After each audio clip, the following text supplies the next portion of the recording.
Okay, and how does all this help us to understand why we love drugs? Since evolution does not have the luxury that an engineer has to wipe the slate clean and begin afresh, as the brain evolves new subsystems to control ever more complex behaviors, the new parts have to take into account the existence of the old ones in order to coexist with them in a beneficial way to the organism.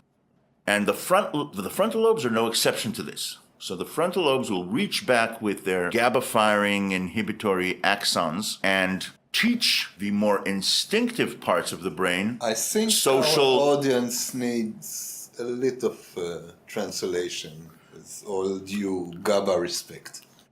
So the neurotransmitter GABA is considered to be the neurotransmitter in charge of inhibition in the brain. If you fire into the dendrites of a neuron, you will usually excite the neuron into firing. However, there's an exception to this, which is firing the GABA neurotransmitter. It will do the opposite. It will inhibit the excitement of the neuron. Okay, so the question that you have posed to me is why neurons? Or maybe if we want to be more dramatic about it, we'll ask it in a different way. Neurons, why?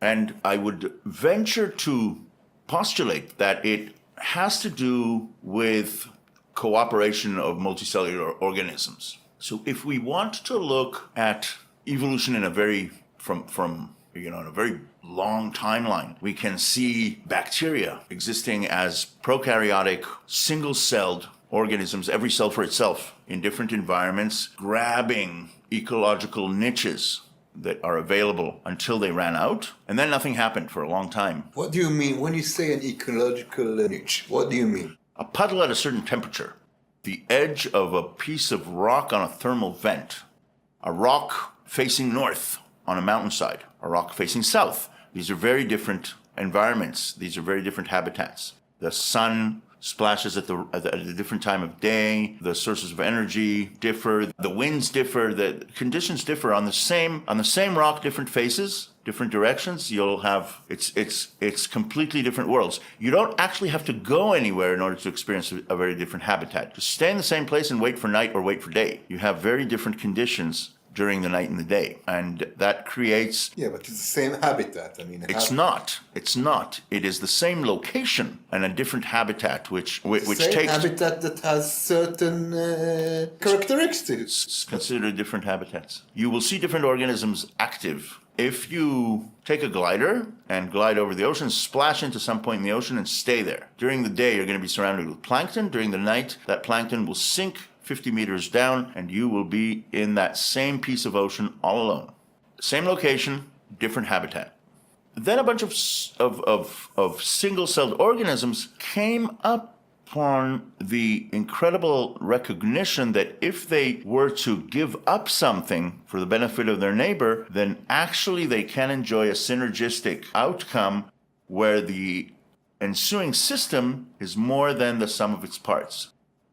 If I'm one of the bacteria that is the progenitor of the stromatolites in Shark Bay about 3 billion years ago, maybe 2.5, I suddenly come upon this incredible recognition that if I am to actually put away or give away some of my energy in order to create order in the way I discharge my calcium waste, I can create a protective casing for myself and other bacteria.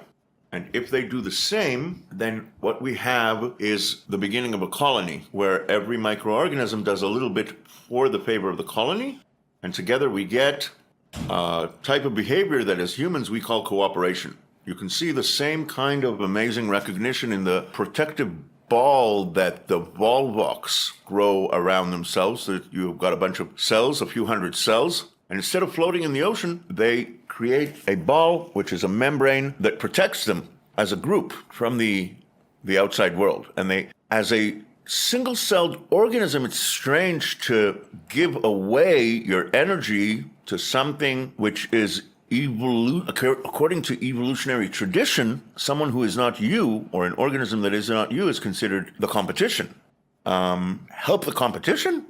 How does that come back to me? Well, it does when you embark on the beginning of the journey towards multicellular life.